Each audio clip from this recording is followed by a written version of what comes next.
Alors nous voilà au dernier thème d'histoire, et oui enfin, c'est donc le chapitre 1, 3 chapitres dans ce thème numéro 7. On va avoir des échelles de gouvernement donc à l'échelle nationale, européenne et mondiale. Et donc on commence par une leçon sur gouverner la France depuis 1946, donc à l'échelle nationale, État, gouvernement et administration. Ça sera l'intitulé de la leçon si elle tombe en composition, avec un plan en 3 parties. Une première période qui va concerner la période de la 4ème République, la séance numéro 2 qui va concerner la période dite gaulienne, et enfin la période qui va de 74 à nos jours, une période où l'État voit son rôle remis en cause. Alors, la séance numéro 1, la refondation de l'État républicain, en fait la 4ème République qui restaure la République après la période du régime de Vichy, avec effectivement une problématique d'instabilité politique. Ici, vous voyez la liste des différents présidents du Conseil qui vont se succéder. C'est dû au système électoral qui est adopté à partir de 1946, à savoir le scrutin proportionnel qui ne permet pas de dégager une majorité. Il y a donc des coalitions politiques et par définition de nature instable, ce qui fait que les régimes durent très peu de temps, les gouvernements durent très peu de temps. Il y en aura 23 en pratiquement 12 ans. Vous avez ici le visage, le portrait des présidents du Conseil qui se sont succédés. Néanmoins, malgré cette instabilité, il y a une certaine permanence de l'État avec un rôle très important qui est alloué aux fonctionnaires. Et même si les gouvernements changent, les hommes politiques participent aux différents des gouvernements, ce qui assure une certaine continuité politique. Ce qu'il faut noter aussi pendant cette période-là, c'est que le rôle de l'État va changer après la guerre, puisque son rôle économique et social va être profondément renforcé avec le programme du Conseil national de la résistance, qui est le socle du projet économique et social qui est mis en place à partir de 1946. On parle d'État-providence avec comme symbole fort, par exemple, la nationalisation d'un certain nombre d'entreprises qui le sont encore aujourd'hui, notamment le secteur hospitalier, une partie de l'énergie ou les banques à l'époque, et puis la création de la sécurité sociale que vous connaissez tous, qui est créée donc en 1945. Pour ce qui est de la séance numéro 2, donc on change de période, de régime. De Gaulle arrive au pouvoir et lui, il était assez défavorable donc, à cette 4ème République, qu'il considérait comme un régime de parti avec cette forte instabilité, et il veut un renforcement de l'exécutif autour du président de la République. Et donc du coup, lors de l'épisode de la guerre d'Algérie, il revient au pouvoir. Et le pouvoir du président va être profondément renforcé à partir de ce moment-là. C'est le système que vous connaissez aujourd'hui, on parle de régime semi-présidentiel.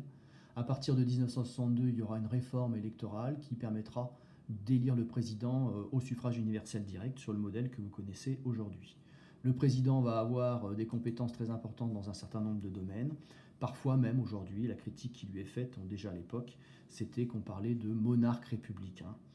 Vous regarderez aussi dans le détail ce que je vous donne comme information dans le cours. Alors, pour ce qui est de l'administration, l'EDA qui a été créé en 1945 voit son rôle renforcé, et donc on voit une nouvelle génération de hauts fonctionnaires qui arrivent au pouvoir, ou issus parfois aussi de l'IEP, donc l'équivalent de Sciences Po, et qui vont représenter le personnel politique majeur. La plupart de nos hommes politiques sont issus de cette école, à l'image de Jacques Chirac ou encore de Valéry Giscard d'Estaing dans les années 70. Ils s'entourent d'experts, souvent issus des grandes écoles de commerce. Il y a une certaine... ces hauts fonctionnaires, effectivement, sont... ici, vous avez la promotion Voltaire, où un certain nombre de personnages sont issus de l'ENA et appartenaient à cette même promotion. Vous reconnaissez François Hollande ou encore Ségolène Royal, ici, sur ce portrait. Pour ce qui est du rôle de l'État pendant la période gaulienne, qui dépasse le cadre de la période de la présidence de De Gaulle, puisque j'ai rajouté aussi la période de Pompidou, qui est son successeur et qui s'inscrit dans sa lignée, c'est le rôle de l'État qui est renforcé, avec effectivement toute une série de grands projets économiques qui sont lancés à cette époque-là, et puis un État qui essaye de rééquilibrer l'aménagement du territoire en créant la DATAR. Là encore, vous regarderez le cours, il vous précisera un certain nombre de choses. L'État intervient aussi dans le domaine de la culture, puisqu'il y a la création d'un ministère des Affaires culturelles en 1959 avec ce personnage clé, André Malraux, que vous connaissez tous. Là encore, voir le cours pour davantage de détails. Tout se complique ensuite à partir de 1974, puisque le pays est touché par une crise économique, c'est la fin des 30 Glorieuses. Et du coup, à partir des années 70 et 80, tout ça va impacter le pouvoir de l'État.